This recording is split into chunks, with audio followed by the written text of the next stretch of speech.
Hey, everybody. I am Chastity Ann, and I'm going to be having an amazing conversation with my dear friend Anne Murphy.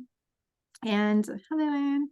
Hello, We hello. talk almost every single day through, just chatting. I actually think we're talking telepathically a lot of the time as well. A lot of the time. We Isn't have it amazing?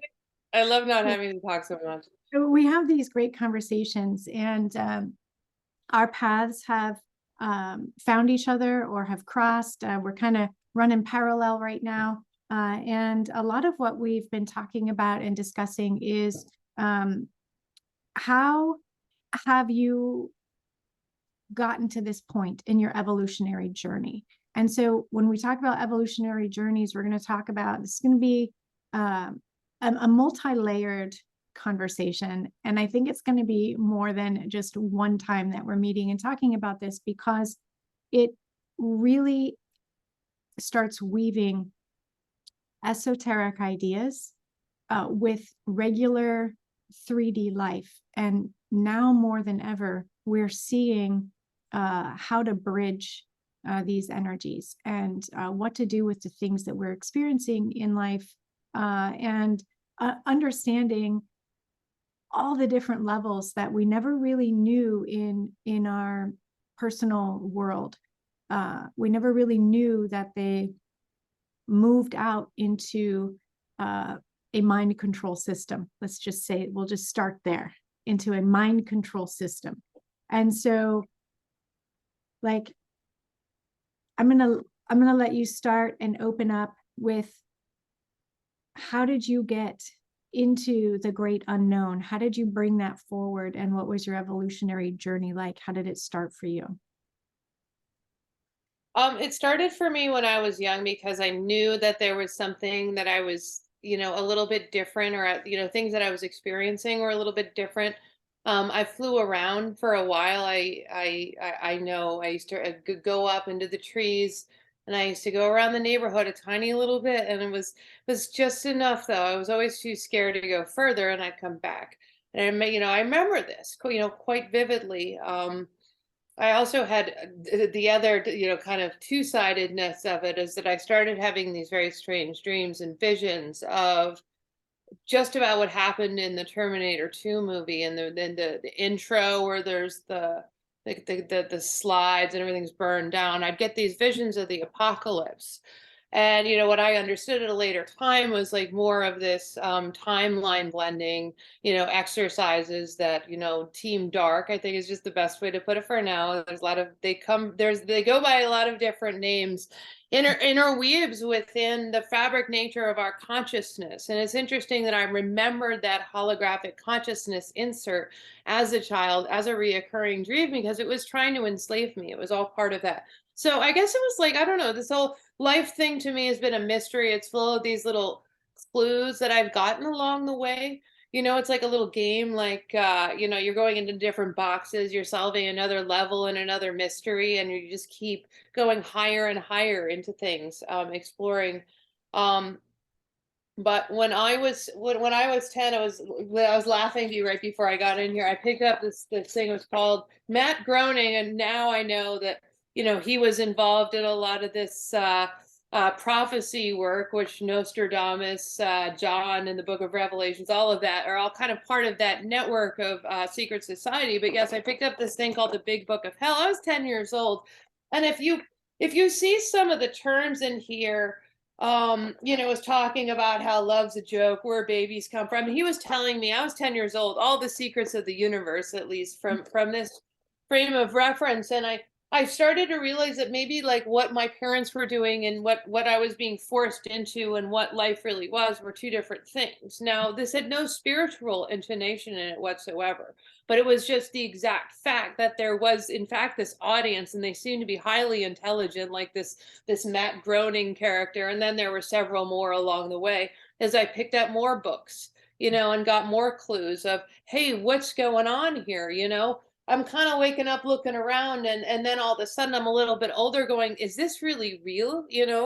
And is this really real? Like, what is happening? I see outside in this 100 at almost 80 perspective is kind of like a half orb side of things. But then, right, and the more when you meditate and get in touch with your energy body, and the oneness, doing this kundalini breath, in between, where it's matter, antimatter, and there's that zero point 0.1 stillness that you look to achieve over and over again.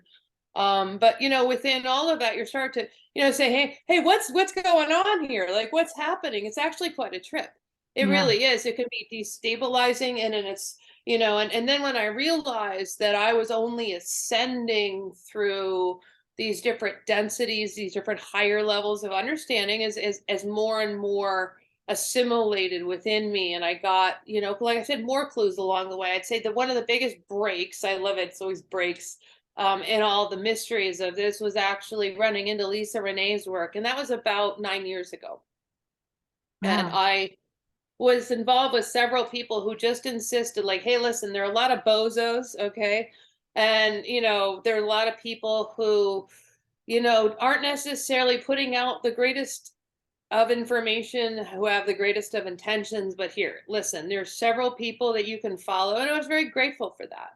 Mhm. Because I mean, once you start to get into anything involving life after death, the meaning of life, like, advanced mysticism, Kundalini, a lot of seventh dimensional energy stuff, you get everybody. I mean, you get Russell Brand, you got the celebrities now doing ayahuasca. Why nobody suggests doing it anymore? I mean, it's kind of, Prince Harry said he did ayahuasca. I would be a little terrified in that realm. All right. So, no, just learning lessons and understanding that everybody wants to be here. This is the definitive question. There's a few questions people have, like, what is all this? What is God? And then where do we go? I mean, I would say those are the top three. Am I right? Am I right?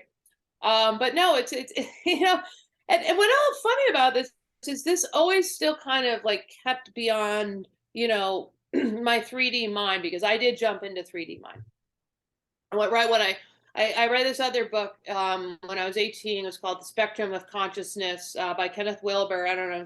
They're a little bit too dorky. It's funny. I go back and read some of the stuff that I thought was prophetic, and now I find it to be a bit garbled and intellectual.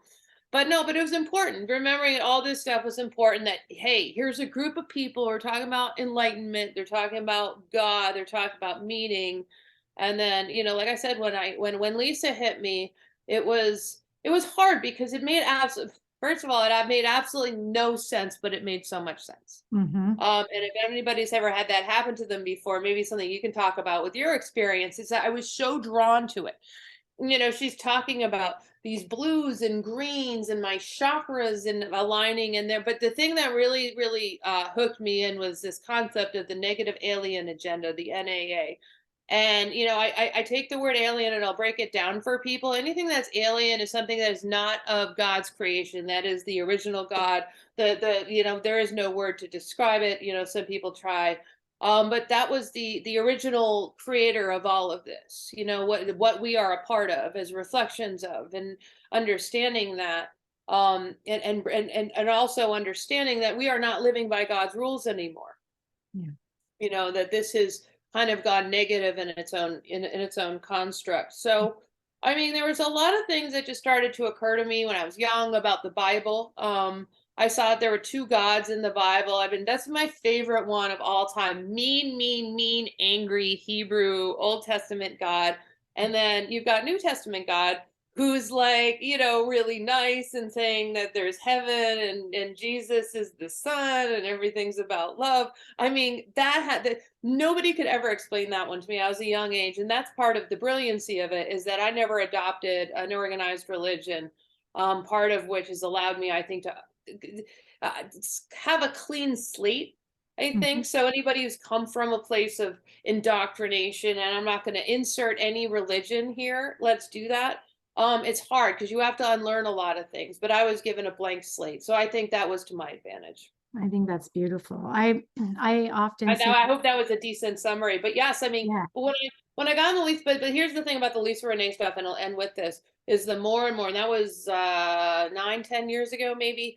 The more and more I do my own thing and do my integration work, and there's a lot of healing you've got to do, specifically from a narcissistic abuse perspective. There's a lot of energy. There's a lot of implants, which aren't exactly what we think, but attachments that we've gained, you know, to our, so we have to release over that, that may have happened lifetimes ago, and understanding reincarnation cycles and everything. But yes, there are answers. I will say, anybody hoping, this sounds like an infomercial now, there are answers to the great mysteries.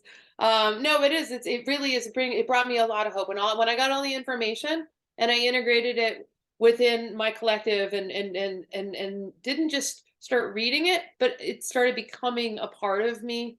And that's when everything shifted. And I say, nothing changed in the sense that 3D BS on planet Earth is the same.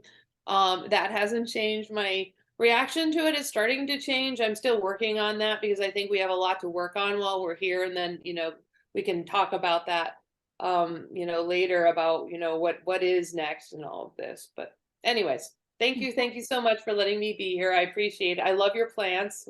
Thank you. I love my plants too. I've become plant obsessed. I'm like learning how to rehabilitate dead ones, all kinds of fun stuff. So that's I think that it's a precursor to maybe having to grow my own food sooner than later. Yeah. Joking. No fear porn here. Okay.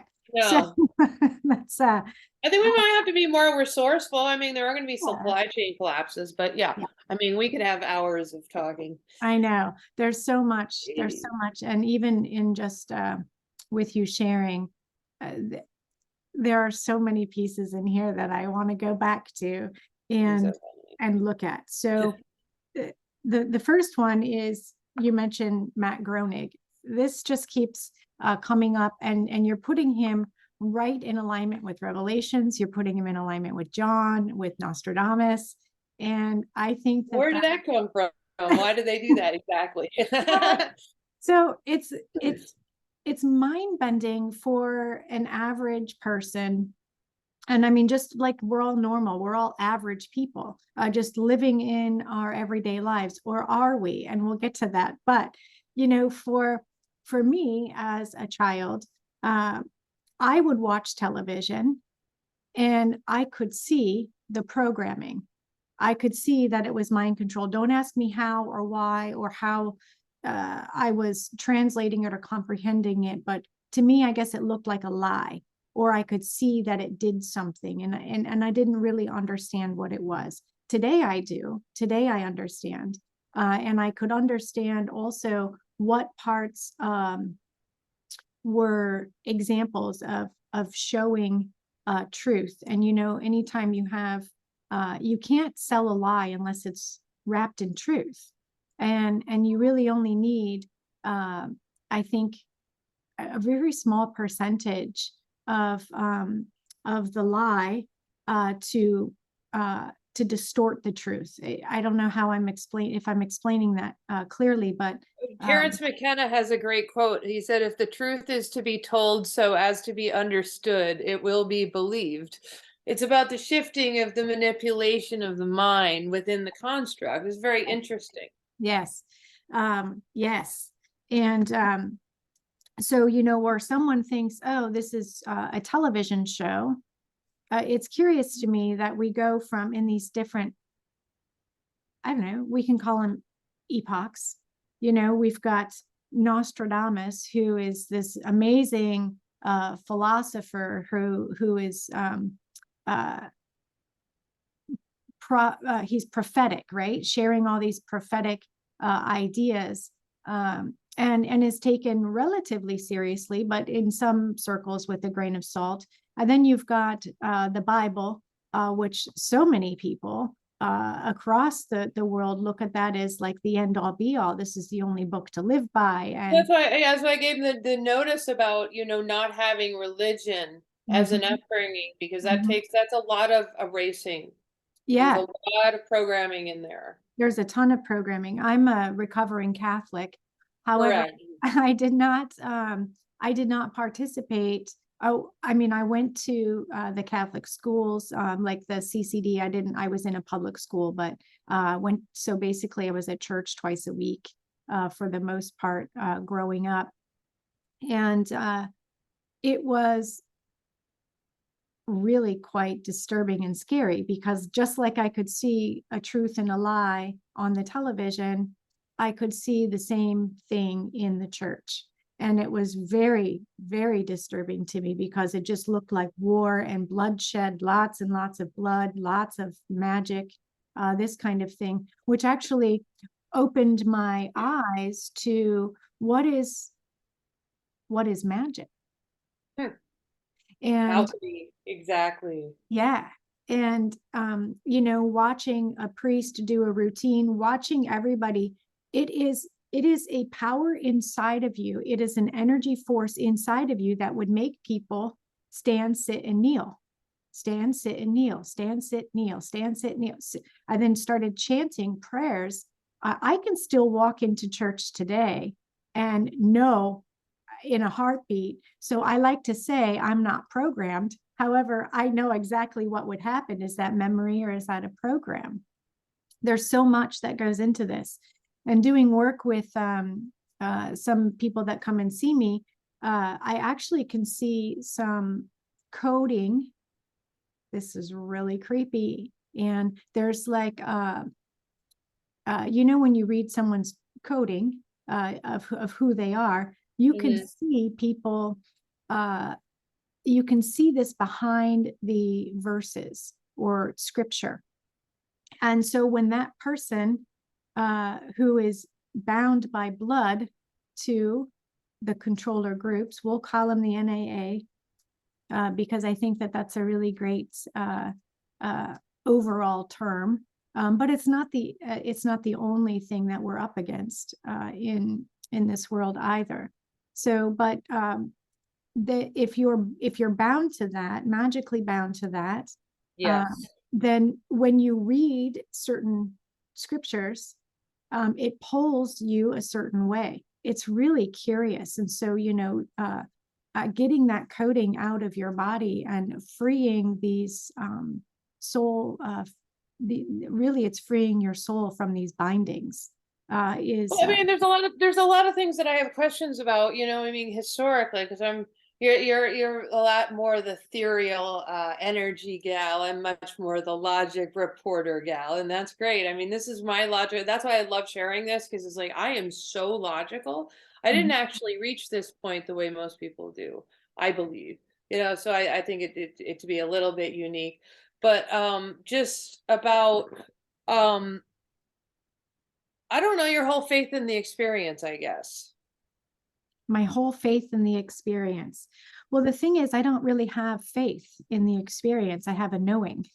So I Yeah, think that's what I mean. it's very That's different. what it's interesting, because I was writing an intro, and then you start to write these things, Mhm. and then you start to scrap them. You're like, this is going to work out so much better if we, just kind of like wing it and stuff. But this idea of gnosis, and there's our friend Paige and I'm always snarking with her, and one of the things is, do you know, like the GNO?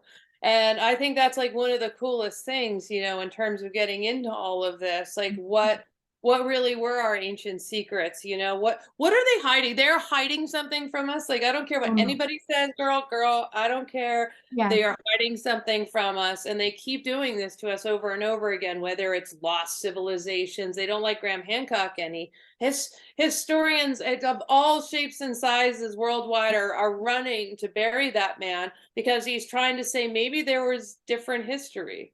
Maybe, So that's, yeah. maybe. This is interesting because you made the comment, you said, when I got all of the information, and when you said that, uh, it had opened up an awareness for me that, do we really get all of the information? Because when you unfold that level, that next level, which would be either my top level or your top level of information, like here we are opening this new piece and thinking that we've come to this level of, well, I've got the info now, and then once we integrate that, something else opens up and it's like, holy That's wow. what I mean. All these boxes keep open. It's always going to be that this way Mhm. until we connect and join source, and Yeah. that's our eventual task, and that'll take, that'll be a long time.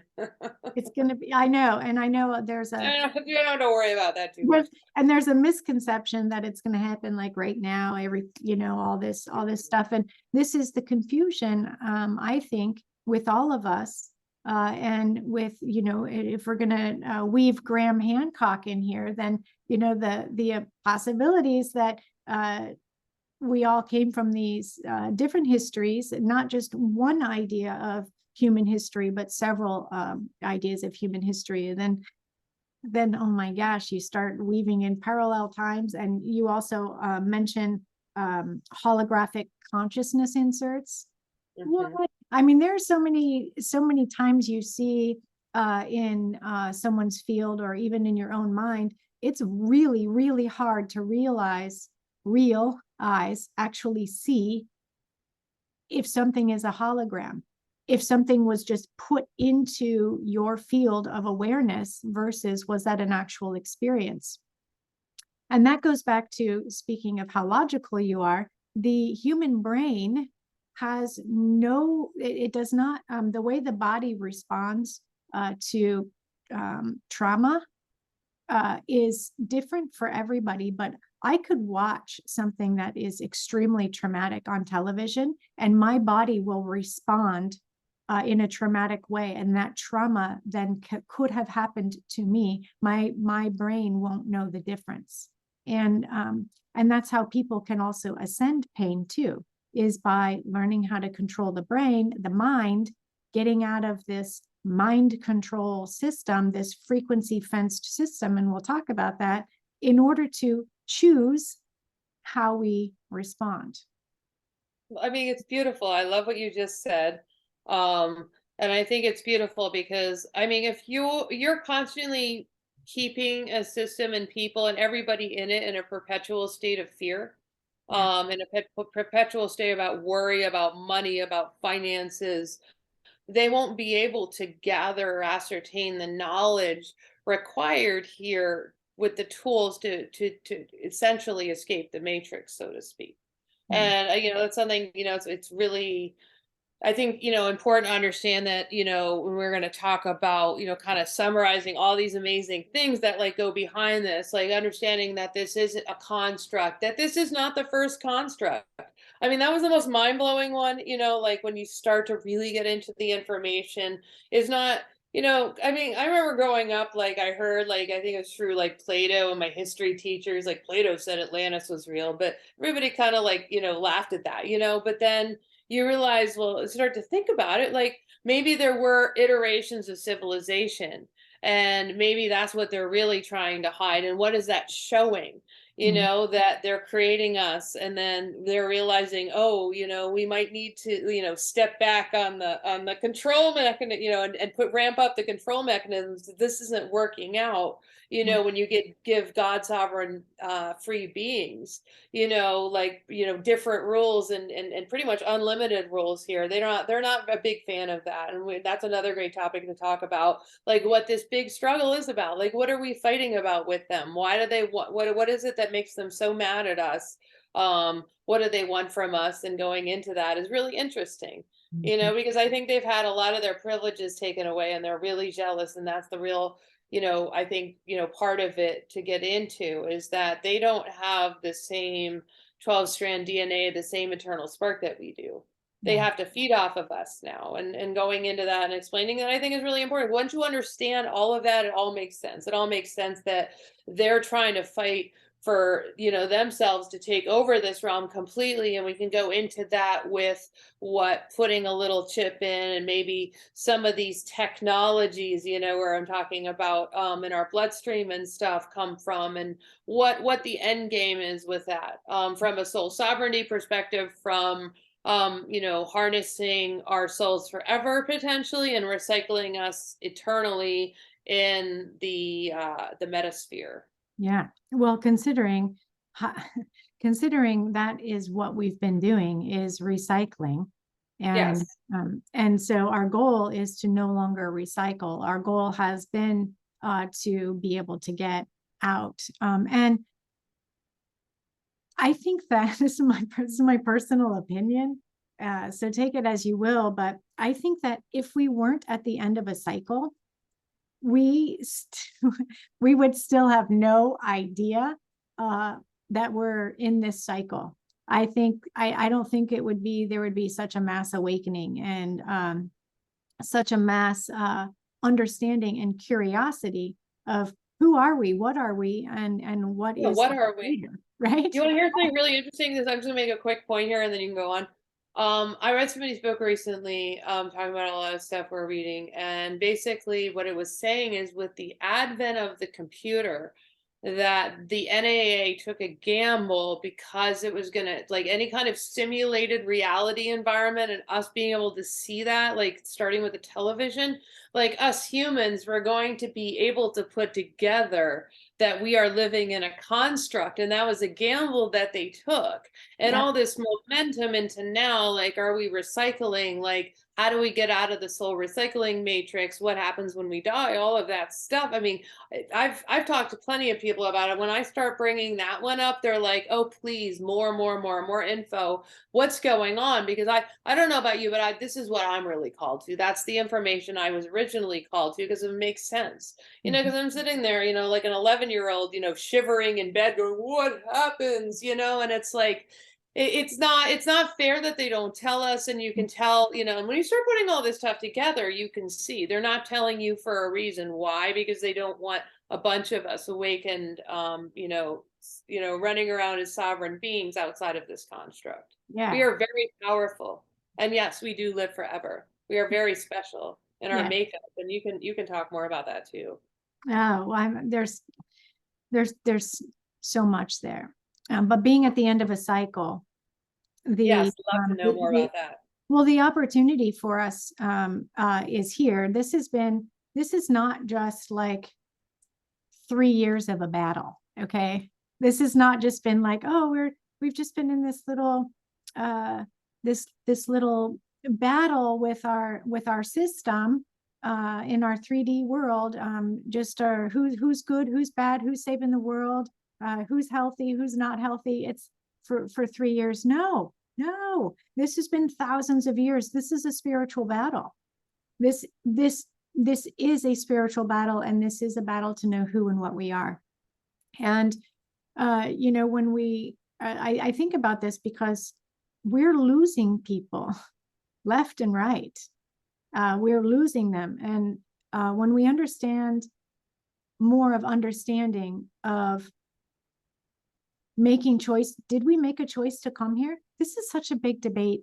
And because did we actually make a choice to come here, or did we get stuck here?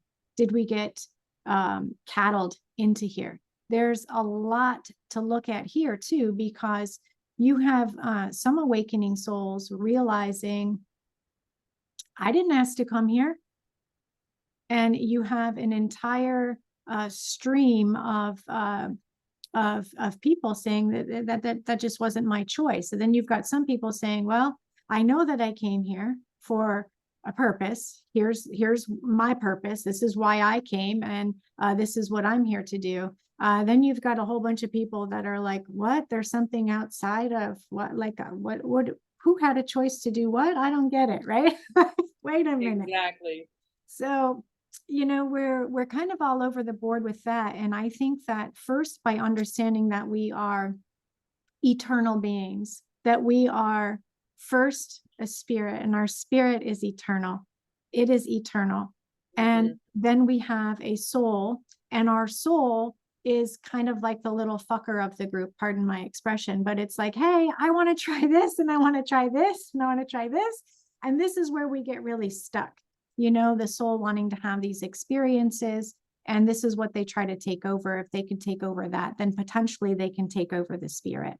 Well, that's what they're trying to tempt you on is a soul level, and that's how they're preventing you from achieving monadic consciousness outside of all of this. It's kind of like the big joke in the Matrix was I want to be able to eat the steak and drink the red wine, and it really is. I think our soul gets tempted, and I think it draws it back downwards, back into the density of the Mhm. material where, we kind of say, well, maybe we should just, because life is too short, just enjoy ourselves too much, and then that has its own consequences, I think. Well, and isn't it by age 12 that the human should, well, if the progression went as we had hoped, that by age 12 we would be connected to our soul. We would know the soul. In theory, it would be an experience of understanding that we have. The soul often has multiple personalities in different timelines, and this is where the memories come in.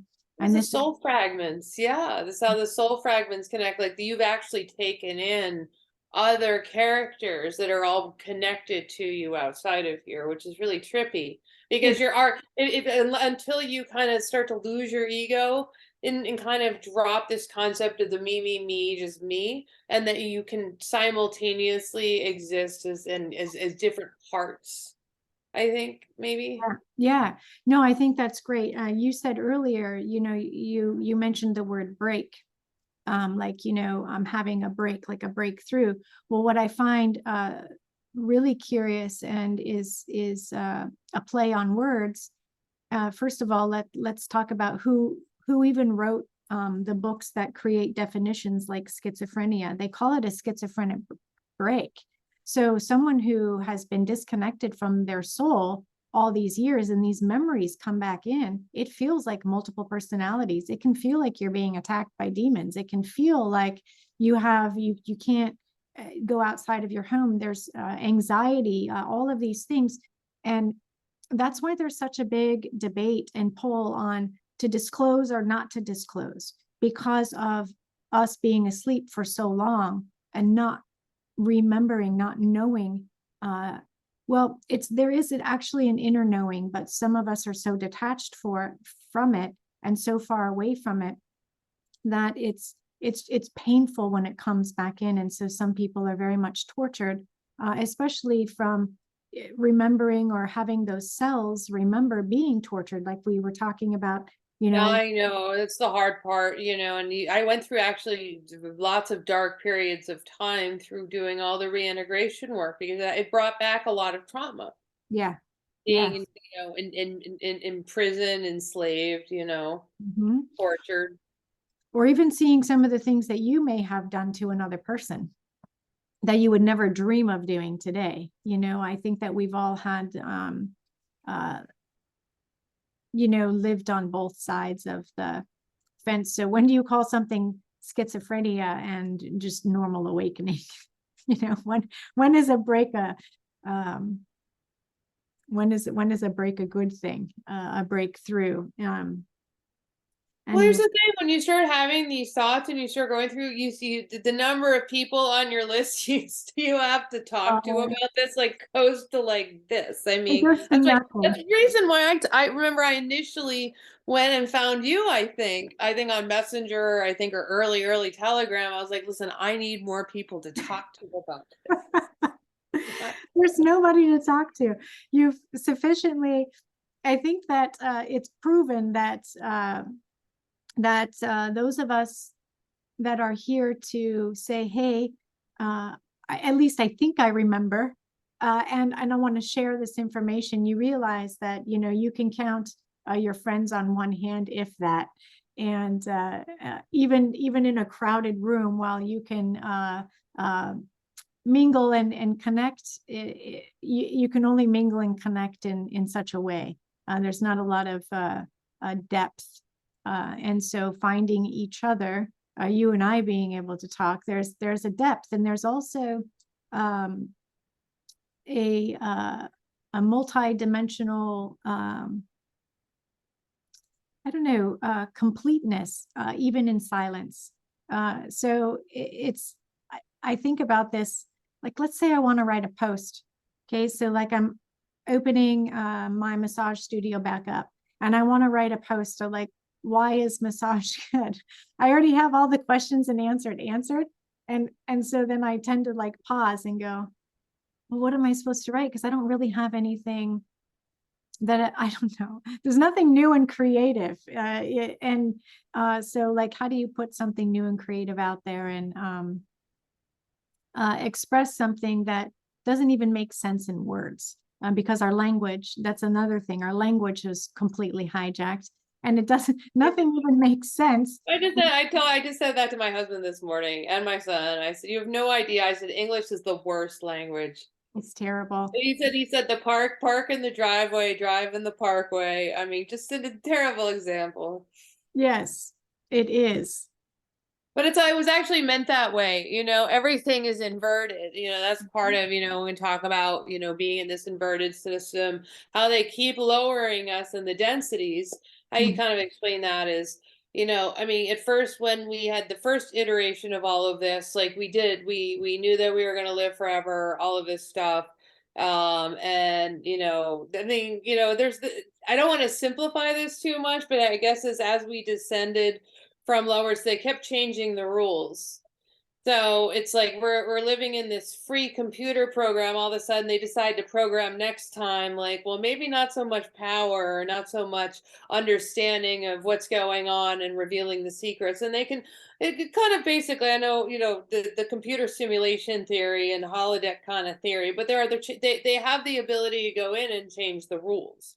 And Yeah. Earth is its own, I guess, unique experiment in that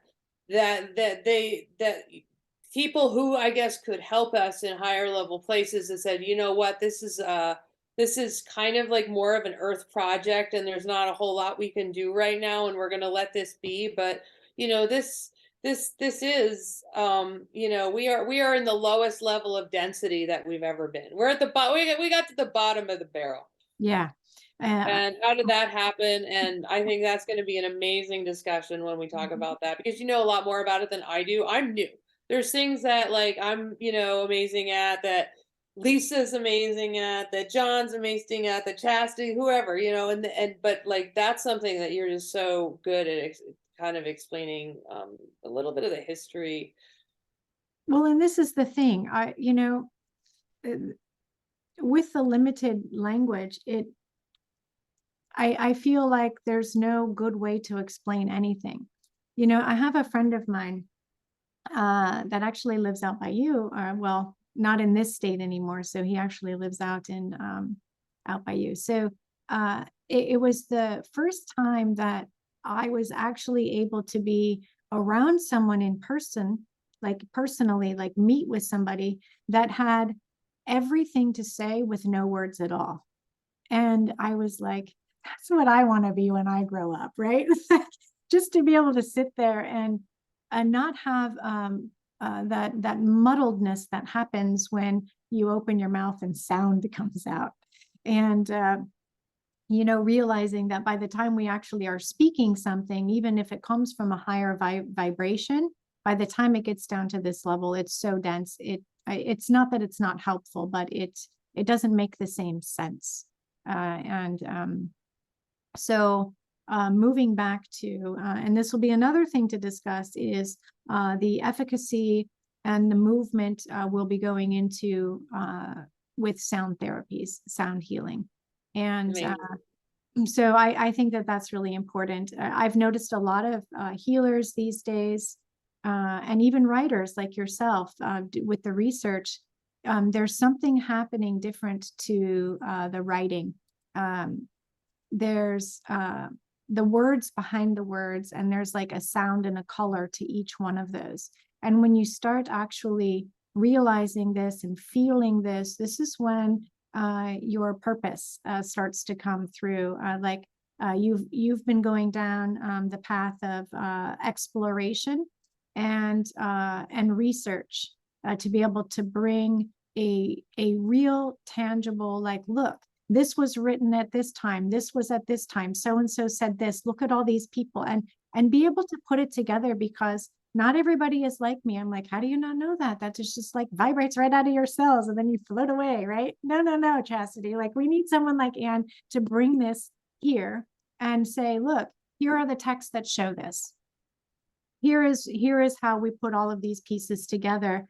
And now we can, because the people need that. People, oftentimes people need I'm going to loosely use this word, scientific fact. It's not science because there's never a such thing as settled science. But people need to say, where was that? Where did that come from? I, Because I I learned a lot working in the alternative health field. Several people, uh, with Dr. Mercola's girlfriend, and sometimes with Dr. Mercola, although I didn't really work with him directly, although we exchanged a lot of ideas.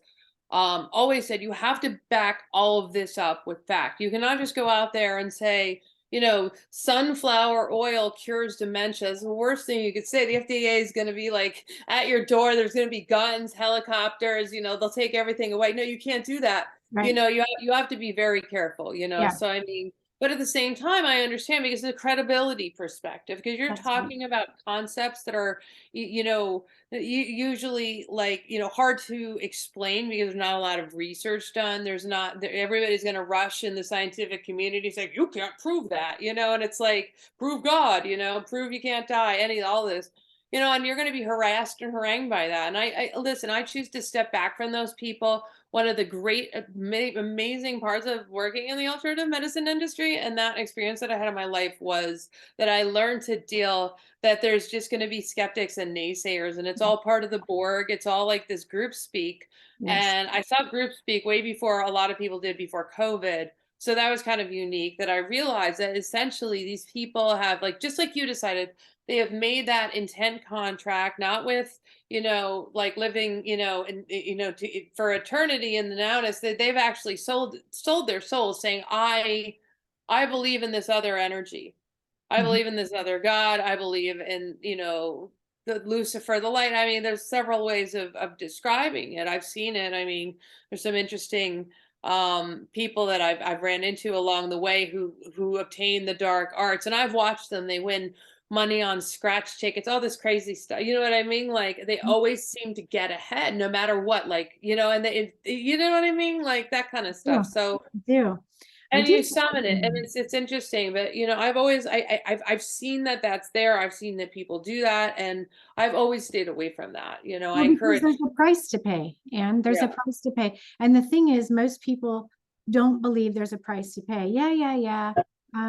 It'll be fine, or I'll deal with it when it comes. I need this now, whatever the case may be. And it's a high price.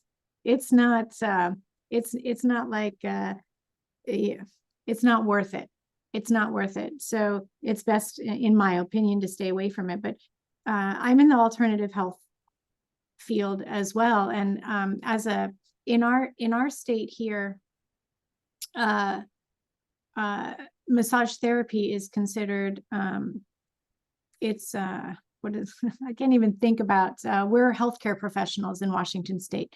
In most states, I think all states, they're not considered healthcare. Yeah, the licensure is differently. Yeah, it's Yeah, so like you're treated differently, and it's got a whole new separate rules, regulations, etc. well, and so what that means is I cannot tell somebody to drink water as a licensed practitioner because, or a Is that licensed something therapist. somebody else should do? Yeah, because it's prescribing something, and Yeah, that's you're a on the state side. lower level on the totem pole. You can't tell anybody anything. Yeah, You I go can. in there, you give them a massage. You Have can a only great talk. day. You can only talk about like muscles, right? Well, just forget about the fact that skin is attached to muscles and the organs are attached to muscles, and let's just forget like we're not allowed to like move bones. Well, uh, I'm going to not try to, but I'm also going to be doing my job, and some bones might move, and that's just how it's going to be, right? So I mean there's just uh so many fine lines, and let's not talk about the fact that thought alone can move a structure in the body. What? Mhm. That just blows people's minds. So don't tell them you can do that either. Oh no, no, you know what? I can reiterate this. I can back this up. Okay. I learned this little trick where I have learned to release whatever the muscle is in my liver that dumps bile. So it makes this noise. I can Oh, make it go brr, brr, brr, brr. I can actually like sit there and make this open up and make it release bile. It's actually really funny. that's But follow me for more stupid tech words in this realm. I No, but it's true. It's I am of funny. the I believe it. I mean, I do. I am of the belief that some of what we're feeling now in terms of body aches and pains, brain fog, heart palpitations, even some of the change in menses, so women's cycles, these kinds of things, are not only part of the nanotechnologies and the agenda that's out there, but we're also ascending. And I believe that we should be controlling our autonomic nervous system. So things should be a lot different. So as we're ascending, we're actually eating less. Our bodies are feeling different. Our hormones are intelligent, and nobody thinks about this. So having conversations with our hormones, having a conversation with a virus that wants to invade the body. A virus is intelligent as well. Look at all of these different things that we're up against. Why do you think they want to put these particles in the air and in our food and in our water? Because once that gets into the body, then those things begin to continue to control the system. They control the mind, they control the cellular structures, they control all of that stuff. We're electrical beings. And so when they can control the electrical pulsing, then in theory, they can control us. Well, So, I mean, like what happened to me. I mean, I got poisoned pretty recently from a mold toxicity issues. But when that happens to you, I mean, that puts you out for a while, yeah, and then you're not able to function at the highest potential of yourself. So you're not doing the work. You're almost playing catch up in the end. So they're just continuously assaulting us with stuff here, and it's okay. I mean, we got time. we do. And I love we have that word, plenty of time. time. We have plenty of time. I do love that word, time. It's quite curious, especially as we're seeing time blend, merge, some so much. There's so much happening. And I know we talk about this all the time, but all the time. We have all the time in the world. What time is it anyway? Did we lose 1,000 years or gain 1,000 years? I just think there's so much here too. There's a lot. There's a lot. I think it's going to be a pretty hot summer, and I think there's going to be some soul fragments. We're going to go clean those up for people and You know, put some things back together and say there's it's gonna be a lot of okay. there's gonna be a lot of solar flare activity. We Yeah, have an incredibly unusual cycle. I've sent a few people some stuff about this that they've been tracking. This is supposed to be a weaker of the cycle. Because we have these I think it's like every 9 years. I think it's up and down. Um, if I'm not mistaken, and what we're experiencing right now is like 4 times higher than normal. It was crazy. I saw it on the graph in terms of the intensity of the radiation that we are experiencing. And if people don't want to believe that solar flares don't disrupt humans, I read an entire manual, and it was talking, okay, this is great. The government writes a whole manual on how solar flares are disrupting animal activity worldwide, but then it couldn't possibly affect humans no and way. their activity. And it's just so funny. But yeah, it does affect human activity, can affect energy levels, and it also increase ascension symptoms a lot of times, that because you're embodying a lot of these higher energies. I mean, I don't know necessarily how that works, but I do think there is something there. Yeah, I think you're right. And embodying a higher energy is it's about embodying the spirit. And there are infinite possibilities there. And it's really important to know that it's you that you're embodying. It's important to understand that you're in control of your thoughts, your feelings, your emotions, your steps. And, as we move forward and start learning a little bit more about these toxicities, the transhuman agenda, and just what we're up against. Um, Yeah, we have time. We do have time. We have time. All right. You think this is a good wrap? I think this is a good wrap. Yeah, I do too. Because we have a lot to talk about with regards to Westworld, the construct, how we are being recycled, and life after death, what that means, and a lot, stay tuned. Stay tuned. Yeah, check out Westworld if you haven't already, you guys. Yes, my husband begged me to rewatch the whole series, so we're gonna start doing that. I'm gonna start that over too. It's I didn't quite get past season 3. So I'm gonna start over. I then get past, I think they have 5 seasons now, don't they? Yes, I Yeah. think so. I don't know. Don't mark me on that.